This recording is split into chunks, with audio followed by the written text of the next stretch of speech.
As a necromancer, I decided to resurrect a deathly steed. I noticed it was extremely fast, and so I entered in several horse races. We won every single one, and people got very mad at me. They claimed I was cheating, but they should have known there was no way they could ever succeed in beating a dead horse.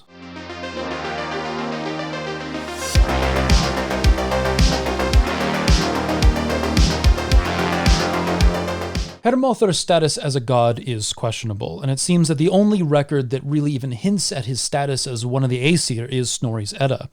There are other records that mention him, or someone with the same name, but they seem to reference a human being rather than a god.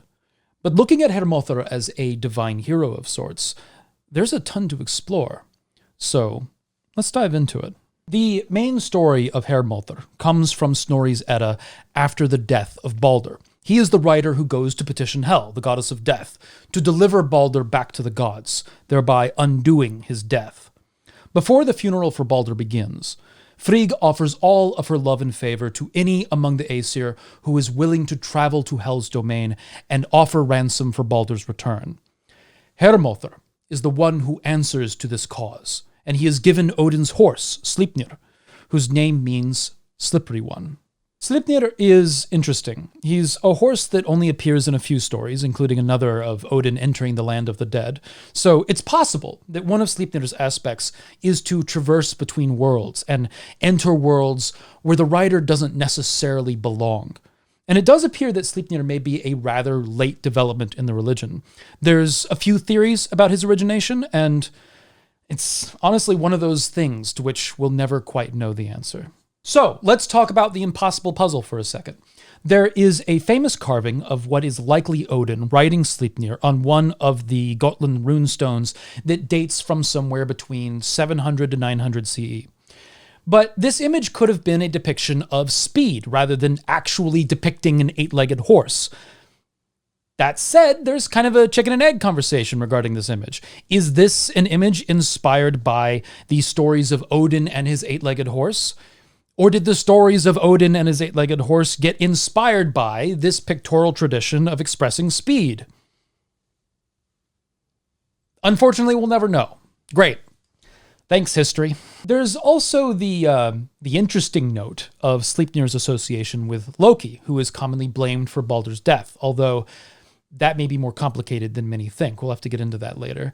There's a theory with limited support that Loki may be associated with spiders, and this could have some bearing on Sleipnir's 8 legs, given that Sleipnir is the offspring of Loki from a rather awkward situation involving Loki shapeshifting into a mare. But given this controversy around the pictorial tradition and the fact that Loki's relationship with Sleipnir may have been an invention of Snorri's anyway, as there's a lot of maybes getting thrown together all at once. But it does give us this wonderful image, which is not a nightmare at all. Get it? Nightmare. Oh, it's funny. Whatever the case, Hermodr takes up Frigg on her offer and is given Sleipnir for his journey. Hermodr rides for 9 nights through deep, dark valleys, through which he loses his sight temporarily. But trusty Sleipnir rides on, and Hermodr arrives at the Jarlabru, which is a bridge over a mysterious river that leads into the land of the dead. In Saxo's History of the Danes, King Hadding also makes his way into the land of the dead, and in his journey he too crosses a bridge over a river, and he looks down into the blackish water to see a dark swirl of weapons below. Snorri, however, doesn't give us all of that, and only provides the detail that the bridge is roofed with gold. Hermodr starts across this gold-covered bridge, only to have the death matron Modgud, guardian of the bridge, appear to impede his path. She questions him, asking his name and lineage. She tells him that 5 battalions of dead men had just traversed this bridge, and yet the bridge shook no less under him. She gets closer and says he does not have the color of a dead man. Hermodr is not supposed to be there. And this suggests that the living put great weight on the bridge to the land of the dead. Hermodr answers her questions and lets her know that he is to ride to Hel and seek Baldr, and asks her if she had seen Baldr, and Modgud appears to let him through, as he is charged on a mission from the gods. She tells him that Baldr has come through, and that Hermodr must travel the road to Hel to reach the gates to the land of the dead. And Hermodr takes the path presumably traveled by the dead as they journey to the afterlife, and reaches the gates of Hel. He dismounts, and he tightens the saddle on Sleipnir, before the greatest of horses leaps over the gates, carrying Hermodr with him. And onward Hermodr goes to Hel's mighty halls. Before we continue in this story, it's good to ask, who is Hermodr? Now, many might know this story of him as the rider to Helheim, but are there other stories of him? Well, the answer is kind of. He's referenced in a few passages here and there. The Saga of Håkon the Good, for example, ends with even Skaldespiller's Håkonarmál, in which Bragi and Hermodr welcome King Håkon into Valhall, but the passage doesn't really suggest that either one of them are gods necessarily. Hermodr may have a similar tradition to that of Bragi, that he was once a legendary hero who found such a regular place in Valhall as placed there by the Skalds that he attained some place between ancestral hero and divinity. There is an older, darker story of Hermodr, or perhaps someone with the same name, that appears in the Old English epic of Beowulf. The story references an ancient king named Heremod, the Old English form of the same name, whose story stands in contrast to the heroic Beowulf. He is seen as a failure of a king. It is said that after he was betrayed, waves of sorrow oppressed him for too long, and he fell from his status as a wise man to that of misery. Those around him regretted his course because those around him loved him, yet he found that he could not love them back, and violence took a hold of him. But for Heremod, the story goes beyond that and gets far darker. A later passage in Beowulf gives us more details on the violence that took a hold of him. It is said that he turned on his companions and killed them, even those closest to him, and that the Almighty had granted him incredible strength, but that his soul had become bloodthirsty. The passage goes on to say that he did not give rings to his men, which is to say that he showed his men no appreciation for their deeds as king. It is said that he suffered, and his people suffered, and that he lived long to see the effects of that suffering. And so ends his cautionary tale. Unfortunately, this vague summary that I just gave is equally as vague as the summary that is given in Beowulf. For example, we do not know how he was betrayed, whether it was family, romance, military, political intrigue, we don't know. We simply see how it affected him. Heremod's story seems to be that of a man who suffered greatly and, overtaken with sorrow and paranoia, caused great suffering himself. The details of the story, however, are lost to time, and the fact of the matter of whether or not this Heremod is connected to the Hermodr who rides to Hel is also lost to time. But there is more than a chance that they are the same, and that the Hermodr of Snorri's Edda is this ancient king. There is disagreement as to whether the words used to describe him mean son of Odin or servant of Odin, and if the latter is true, perhaps Hermodr is this ancient king, finding redemption in service to the Allfather. Odin is one of the many gods of death, and Heremod's life was plagued with pain and death. Perhaps there is a lost story explaining his presence in Valhall, that he remains alive, as Modgud observes that he is not among the dead, but offers service to Odin for eternity as a way for him to find salvation for the suffering that he caused.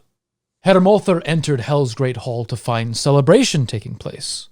Baldr was placed in the seat of honor, and Hermodr decided to stay the night and rest. Presumably Hel and Baldr offered him hospitality after his long journey. In the morning, Hermodr went before the goddess of death and petitioned for the release of Baldr, who Snorri describes as his brother. He pleaded before the goddess of death and gave an account that there was great sorrow among the Aesir. But Hel, knowing the power of her position, offered a test to see if Baldr was truly as beloved as Hermodr claimed. Hel then speaks, "If all things in the world, alive and dead, weep for him, then he shall go back to the Aesir, but be kept with Hel if any objects or refuses to weep." Hermodr accepted this message and got up to return to the Aesir. Baldr and Nanna went with him outside the hall where Sleipnir waited for the return journey. Typically, this is the role of a host, foreshadowing that Baldr and Nanna knew their fates to remain among the dead. They gave Hermodr gifts to bring back to the Aesir, showing that the presence of Helheim does not stop the gods or the ancestors from delivering gifts from beyond death. Speaking of, what about Nanna? All of this work to revive Baldr, and his wife is in Helheim with him. Do you think that maybe he has some opinions about returning without her?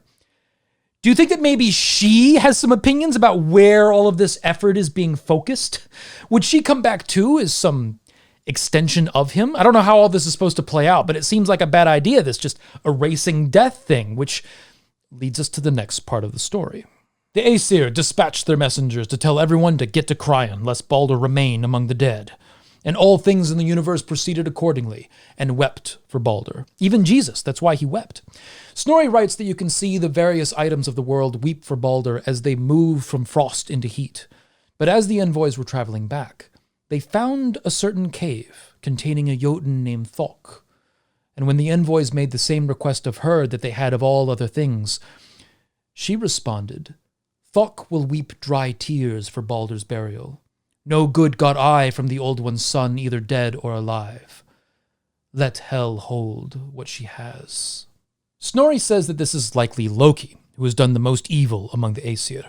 This is supported by a comment made by the gender-bending shapeshifter in the Lokasenna. He informs Frigg that he has brought it about, that she will never again see Baldr ride to these halls. Now, think about that for a second. This is usually blamed on Loki's involvement in the killing of Baldr, but I tend to think about it a little bit differently. Maybe he's not talking about that. Maybe he's talking about the tears he does not shed. Not that Loki put Baldr in hell. Loki keeps him there. He is saying, "See, Frigg, I do not weep for your son, who you tried to make invincible. I will not, and he will stay dead because of me, because even you cannot defeat death. Even you cannot defeat my daughter for your son." Now, is that evil? Or is this perhaps maintaining the balance of life and death? Let me know in the comments below. To finish off with Hermodr, I think that the story in Beowulf adds a layer to a character in Norse myth that is often overlooked. He may be a figure that belongs on an altar to heroic ancestors, as someone working to overcome his misdeeds through service. It's important to remember that this interpretation is a reconstruction using a handful of assumptions. The connection between Hermodr and Heremod is not conclusive despite their same name. It does seem to be an uncommon name, however, perhaps because of the disgrace that Heremod carried with him. So why does this servant or son of Odin carry this likely disgraced name? To me, this raises the likelihood that Hermodr and Heremod are meant to be the same individual. And if they are, that's certainly interesting. Hermodr may have a place on an ancestral altar, representing those who might have realized they messed up and seek to right their wrongs. In Hermodr's case, perhaps this is a quest that continues long after he was supposed to die. But for me, I might light a little incense for Hermodr, wishing him luck on his quest. And with that, hail to my patrons for making this content possible. It's good to have people at your back. Be sure to like the video if you enjoyed it. I find Hermodr to be an interesting figure, and one about which there may be many lost legends. It's unfortunate that all that we have to explore in this case are a handful of sentences, but sometimes that makes the exploration all the more fun. Ring the bell if you want to be kept posted for more heathen content, and remember to find a way or make one.